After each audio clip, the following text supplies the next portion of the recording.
Greetings hobbyists, this is Artisans of Vol, and in this tutorial we're going to be having a look at how to make a cloak or cape. So I've had a few requests on how to make different types of cloth or clothing, and the issue with that is there's not one way to make or design this. In fact, there's quite a lot of ways. So what I'm going to have to do is break this into a couple of tutorials looking at different things. And the first one I wanted to do is having a look at a cloak, because it covers a lot of the basic ideas about the movement of cloth. Now, what this is not going to include is any cloth simulations. They're really useful, don't get me wrong, but I think we need to understand some other basics before we do that. And actually, I found for cloaks, this isn't the best time to use those. It would be great for a CG project or for a computer game character where it's going to be moving around and you need the cloak to flow. But for a 3D model that's going to be 3D printed, it's not really useful. You want to have much more control, at least for a cloak, because it's probably going to be going around a model that's already got defined places that you need to avoid or you want to have a certain effect. So what I'm going to do is in the future, I'm going to do another video, probably the next video or the one after that, on how to use the physics engine to do things like a banner or a flag. So if you're not subscribed already, do subscribe to the channel and then you'll get a notification when that happens. So I'm just starting off in a relatively basic way. I've made a plane, I've rotated that on the x-axis so it's now upright or vertical, and I'm changing the size to something that I want. Then I've just subdivided it and I've put the subdivisions so that they're as square as possible within the confines of the shape that I want. And you'll notice this isn't the full shape, it's just getting this relatively boxed out to be approximately the right proportions. At this point, this needs subdividing further. This is way too big for what we want to do. So I'm going to press A to select everything, Control and E, and then subdivide. Now, let's bring up the box at the bottom. So we're going to click on the box. So we've got the options here and what's been done. And then I'm going to move that up. And you can see that's 10. Now, we can't scroll further than this, but we can type on it. So I'm going to click on and go to something like 20. And we might actually want more than that. Let's try 30. We'll stick with that for now, though we might need slightly more. We can always do that later with the Subdivision Surface modifier, which we are going to have to apply. Now comes the big question. This is where people are going to differ on what they do. We want to start basing out the shape of this. Obviously, you'll have an idea of what you want for a cloak. I'm just going to make something relatively generic that includes the sort of folds and shapes that you're going to want. And we'll have a look at how to do that. But normally, I'd have the miniature that I've got. Oh, let's just turn off the face orientation for now, because that's going to be annoying. Somewhere in this so that I can curve it around it and obviously position this in place when I need to. But importantly, I generally do always try to start out with something that isn't that complex in shape. And I'd add in the extra bits, for example, the loops going over the shoulders would be something I'd probably add in later once I've got the basic shape of this, because you're not going to want it affected by a lot of the modifiers. So the big thing to debate here is when to add a Solidify modifier. I like to add the Solidify modifier now, before I start mucking around with the overall shape. The reason I like to do this, in fact I can demonstrate this, I'm just going to Shift and D and X to bring that to the side, and we'll go through this and talk through it. So what I'm going to do is I'm going to just go Add Modifier and Solidify, and I want this to be 1 millimeter thick. So I'm going to change that thickness to 1. And as good habit, we should make sure that we apply the scale here as well, because otherwise we've got difference on the X, Y, and Z. So Control and A, apply the scale, and it didn't make too much of a difference on this axis because it's the Y axis and that was already 1. Now with this one, we're going to do the Solidify modifier afterwards, and we'll see what a difference it makes. It's not massive, but I just find it a little bit preferable to do it afterwards. Now we need to add something in so we can manipulate the shape of this without having to go in and manipulate all of these individual vertices. That's going to be a pain. So what we're going to do is we're going to use a Lattice Modifier. Now it's been a while since I've covered a Lattice Modifier fully, so what I'm going to do is just use hard ops for the first one. I'm going to show you here how to do it without hard ops. Either way is fine. So I'm going to press Q, Add Modifier, and then I'm going to add a Lattice Modifier, and hard ops fantastically has got that to the perfect size. It literally perfectly covers this object. For this one, I'm going to show you how to add it in manually. So I'm just going to Shift and A, and I'm going to bring in a lattice, which is going to be down here. I'm going to go into side view. I'm going to G and X, bring that over here. I'm going to press S to scale it up. Something about there. And this is the problem with doing it manually. It just takes more time. G and move it across slightly. And then I'm going to S to scale it upwards on the Z axis. And then finally, we need to shrink this down here. So S, and let's bring that in relatively small. So that's what we're looking at. Now for this one, we also need to apply this. So add modifier, lattice, and then we need to select the lattice. So now the lattice is working. So let's go through these. We're going to do the same thing twice, but it's done in a slightly different way. So for this one, I'm just going to press Q, and I want to subdivide the lattice. Notice I've selected the lattice because that's the thing that we want to manipulate. So we're keeping this simple. So Q, and I want to modify this on the X-axis, and I want to slide my mouse left or right to put up the number of subdivisions here. And this is going to depend on how fine you want the folds. But what's important is that your model, when you modify points, is only going to be affected by the points that move close to it. I'm going to explain that again later because that's not the clearest. It's a bit difficult to explain without demonstrating it. So I'm going to go to somewhere like there. And then also I want to be able to modify this going vertically. So I'm going to press Q, and on the Z axis, I'm going to bring that up. I definitely don't need as many for that. Let's go somewhere like there. And that's what's nice about this. We have some options. Now, normally with the lattice modifier, a lot of the time you want things or the cubes made from the lattice to be square, but that's not always true. In this instance, it's one of the ones where you don't. Now, this one's slightly different. This is the non-hard ops version. For this, we're going to have to come down to the object data properties, which shows the lattice, and we have to change the resolution on the U, V, and W, which is actually the X, Y, and Z. They just name it something different. So I'm going to do about the same on the Z axis, which is titled the W axis. So let's keep that about the same. And then on the X axis, I'm going to do some, but I'm going to do less. We're going to have less movement and flow on this one. Just something a bit simpler, because I want to demonstrate both. Now we can manipulate this cloak by selecting the lattice. So all I do is go into edit mode, and if I want to move these, I can press, for example, S, and it's going to scale the cloak. Now, I'm just going to click there, and I will undo this in a second. When I was saying the vertices on the lattice affect the area around it, you'll notice that if you go, let's get the pen, one away, it's still being affected. So notice after this one, this has still been affected here by this movement.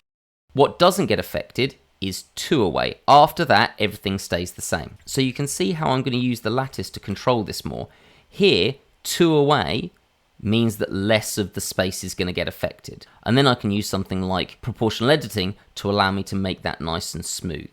So just going back here, and I'm going to use proportional editing, and I'm going to make the sort of triangular shape of your cloak. And obviously, how exaggerated you want this to be is up to you. So I'm going to go S, and I'm going to scale that up.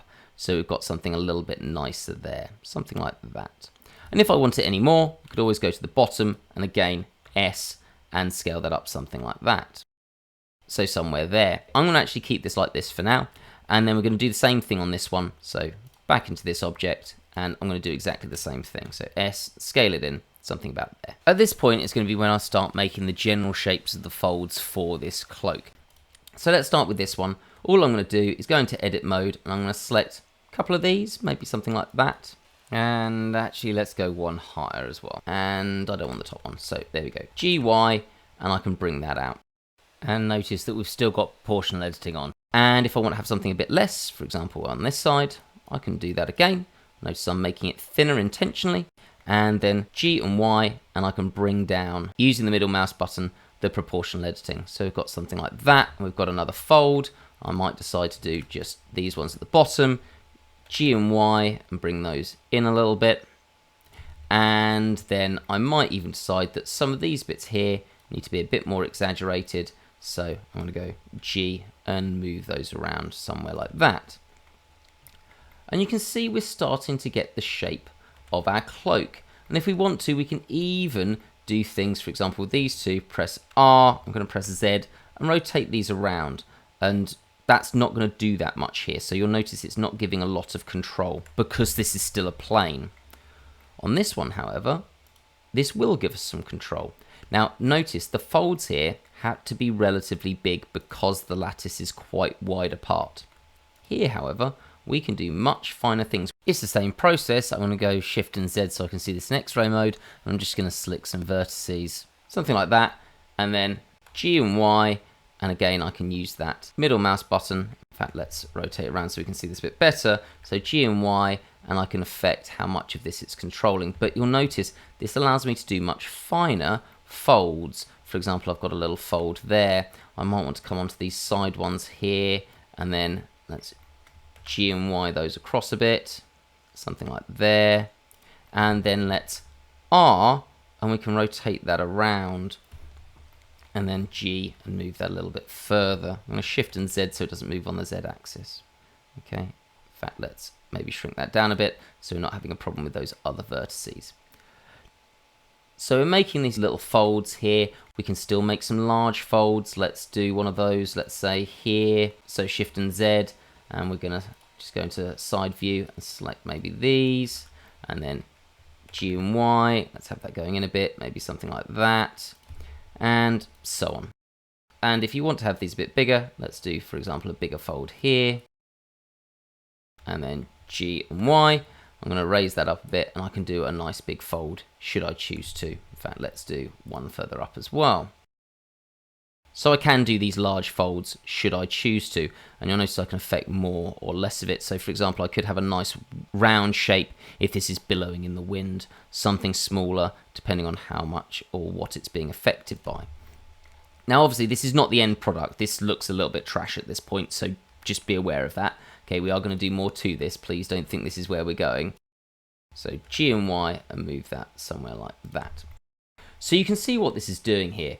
If I H and H to hide those, we're starting to get the feel of our cloak. And both of these are doable in either version of using the lattice. In fact, I'm going to Alt H to unhide those. Actually, I'm going to fiddle around with this one a little bit more because I don't like this bit here. It feels like a little bit odd. So let's just go in, select those, and I'm going to G and Y, make that smaller, and we've got a little fold there. Or we could go the other way. That's quite cool. So we're just making the basics of our fold. So let's have a look at this one. This one had the Solidify modifier applied to it first. This one hasn't. So let's now go to the modifiers and add modifier, and we're going to solidify it now. We still need to Control and A to apply the scale, and then let's give this a thickness of 1, just like the other one. Now, which one you prefer is entirely up to you. Both are going to have things to deal with. Let's be perfectly clear about this. So this one, this has a problem that it has a tendency to stretch and elongate your object. For example, you'll notice that it's got quite a bit thinner here and thicker there. Okay, we've affected the shape and the thickness of this shape. That's obviously quite bad for 3D printing. I selected a millimeter because I know I can 3D print it. If it goes thinner than a millimeter, this is going to be quite thin and brittle. But looking at every direction, especially if this isn't going to be perfect, I will talk about fixing this later. If I add a Subdivision Surface modifier, you'll notice this has a lovely, beautiful, smooth shape. Look at it. Oh, it's glorious. This one, however, doesn't have that issue with this getting thinner and thicker, okay, even where we've had quite extreme movements. But does have the problem, if I come here, that we get this pinching. So we've got this pinching where, as it's solidified, it has moved everything in. Now we can fix this by, if we change the offset to being positive, it will now go the other way, and oh, we get the pinching the other direction. Great. So whatever happens, if you've got these sharp curves, you're going to have this pinching. Now I prefer this, I'm using the minus, to be on what I'm saying is the inside of the cloak. It's less visible most of the time. It's going to be covered by the miniature. But it's annoying. You can smooth this out later, okay, in what we're going to do next. But even if I, again, let's add in the Subdivision Surface, so add modifier Subdivision Surface and put that up to 2. This isn't fixing that problem. So you've got a decision to make is what I'm saying. Which one is less of a problem to you? Now, my general solution is I'm actually going to go into this one and put the thickness up to 1.5, which means that therefore this bit is probably still only down to 1. That's my general go-to. That's the way I tend to fix this. I prefer to do the solidify first. Totally up to you. Now, with that in mind, I'm going to continue with this one, okay? And to be fair, you can already see the basic shapes here. It's just going to be little bits that we want to fiddle around with.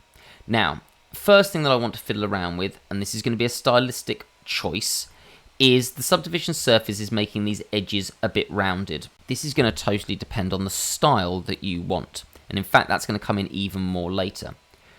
Sometimes we don't mind these rounded edges. Some people prefer it. Other people want something that's more akin to, let's say, a Games Workshop model, where they have a tendency to have these surfaces being, well, quite sharp at the edge of cloaks. It can help with the shading and, well, highlighting and things like that. It also is a byproduct of the fact that they're made from plastic most of the time, and interestingly, a lot of their resin models do it as well because maybe it makes an easier mold, or maybe they just want to keep with the style.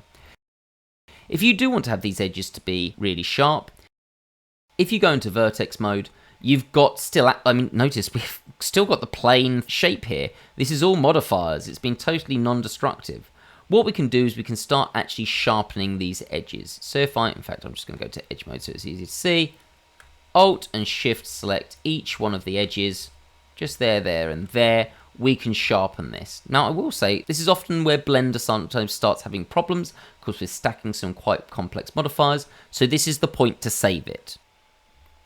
And then Shift and E, and we move our mouse sideways, and you'll notice the edge has turned purple. The other place you can do this is here, where it says mean crease. You'll notice it's now 1. It was 0, nothing. You can come here and just click 1 on the end panel for item. You'll also notice it's sharpened the other side as well, because this is still a plane that's being solidified. However, it hasn't sharpened these corners. We can't do anything about these corners until we have access to the geometry that we've created.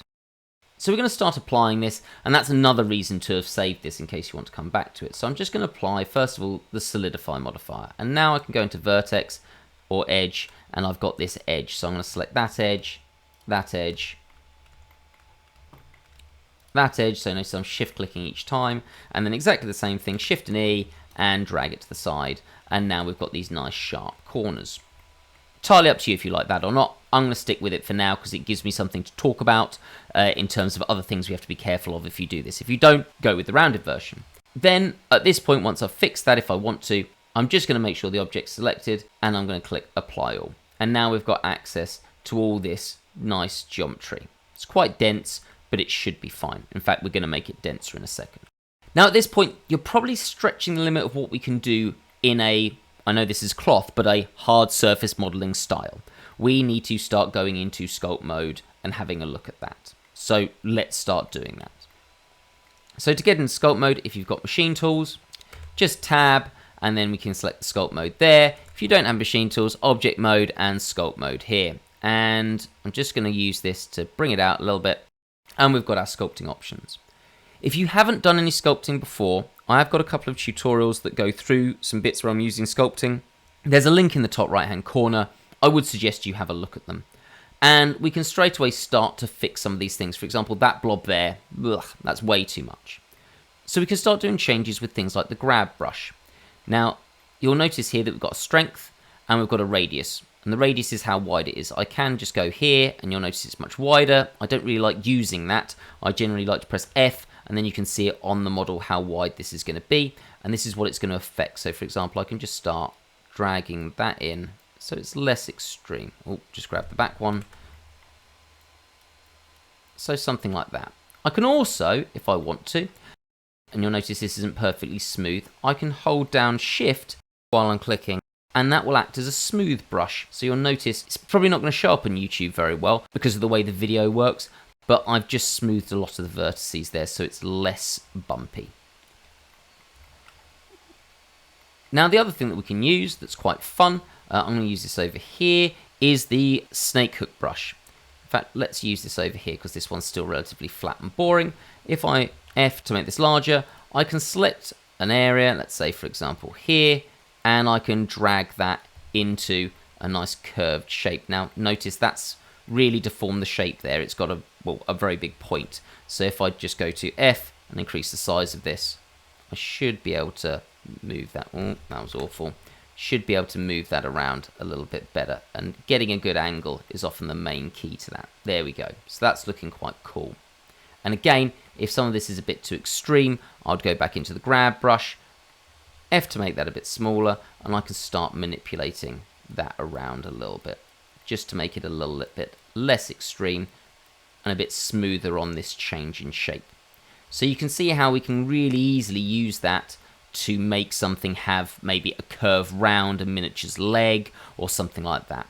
It's really fun, loving these sculpting tools. So intuitive and easy to use. I will say at the moment I'm doing everything with a mouse. I do have a tablet and they're really useful for things, but you can do this with a mouse, it's fine up till this point. Now if I want to start adding more folds here, I can do. Now this bit is going to be really important because mistakes can happen here and then you realise you're doing something and then look at the other side and have a heart attack. So this is the draw tool, and here I can start adding in some more folds. Now at the moment you'll notice it's got a plus, so if I do something like that, it's going to come out towards me. So I can start increasing the size of these bulges, or if I wanted to, I could turn this into a minus and start having that going in further. So we've got something like that. We do have to be careful of how thick this is getting, but we can always go in with the grab brush and start, F to make that smaller, not that small, and start moving some of these about to increase the thickness. So we can start manipulating things and adding more folds in, and again, with any tool, if I just hold the shift and click, it smooths. So we're going to start smoothing things out here. Now, we've just come to the thing. If I undo that, you do have to be careful. If you want these hard edges and you use the smooth tool and it goes on the edge, you're going to lose that really fast and it's going to start thinning things down. And again, you can use that if you want it. Like if I don't like this, I can F and start making a nice, more interesting edge. Let's go down to here, and I can then use something like the crease tool and come in and maybe just sharpen it so it now looks like it's one edge. So let's shift and select that and then do that there. So it's up to you how you want to do this. Let's smooth that. Whether you want to have it come to one point on the edge or if you want to have those two hard edges to show the thickness. Again, this is probably going to depend on your printer. So I'm going to go with something like this at this point. It just looks a little bit more natural. And I'll need to go round and do the rest of this. I'll do that at another point. Now the important part of this is that if we're using the draw brush, and I'll do this again, let's say here, so I'm going to press F to make it a little bit larger, and let's click plus. Oh, I will say you don't always have to select minus. If you hold control, it does the opposite, so that's doing a minus effect. So you can do that as well. So in positive, I'm going to press F to make that a bit bigger still, and then select there and increase this crease. Now, importantly, this has creased it on both sides. You'll notice it's still there. It's been pulled out both sides. If I just undo that, you can see it's keeping its relative thickness. Now, that's a very important element of a brush tool, and you can change this either here, or if you come over to the tool panel, you've got this here. In the advanced settings, you've got front face only, and here you've also got front face only. Now at the moment that's not clicked on, so because this circle is, well, this big, and although it's shown in 2D, it's actually like a sphere, when I press the draw button, notice it's pulling these faces with it. The ones that are on the other side. Essentially, it is going through this to the other side and pulling on the inside faces that are actually the middle of the object. Now if I undo this and go to front face only and do the same thing, undo it, it's probably easier to do it here. Oh, that's getting a bit ugly. Let's down the strength slightly. So there, you'll notice that it has only affected this side and not the inside. So you have to make decisions about which one you're going to use, and that does come with practice, so I can't really perfectly explain that. Sometimes, for example, this large curve, you want that. At other points, you don't. Just undoing quite a lot there. I'm going to come back, fix that. But it's something you need to be aware of. Say, for example, you want to do some small folds. For example, let's say here and here, coming off this so that they sort of come together. Let me show you what I mean, so let's make that smaller. You might want this to only affect the front faces. So I'm just going to come there, and then that's the fold coming from this corner. And then it might come onto, or join together with another fold there. And I'm just going to press Shift to smooth that out there, so it's not as extreme. So you can bring things like folds together, or having them move apart, let's say something like that.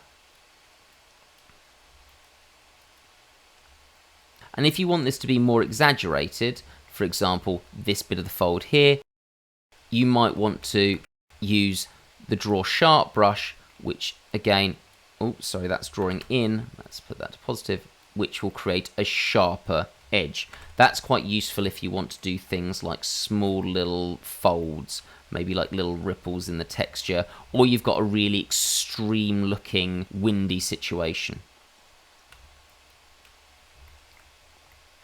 So they're the main tools that you're going to use if you're wanting to do anything with these cloaks.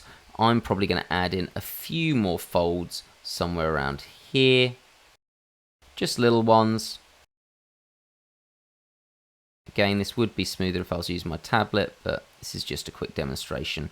I want to show that it can happen. You will get to the point where things look quite pixelated like this. Obviously, we don't want that. It's a very easy fix. Just Shift and R, and you'll notice this grid. This is the remesh grid. It tells us how small we're going to remesh everything to. So at the moment, we've got these cubes that are about that size.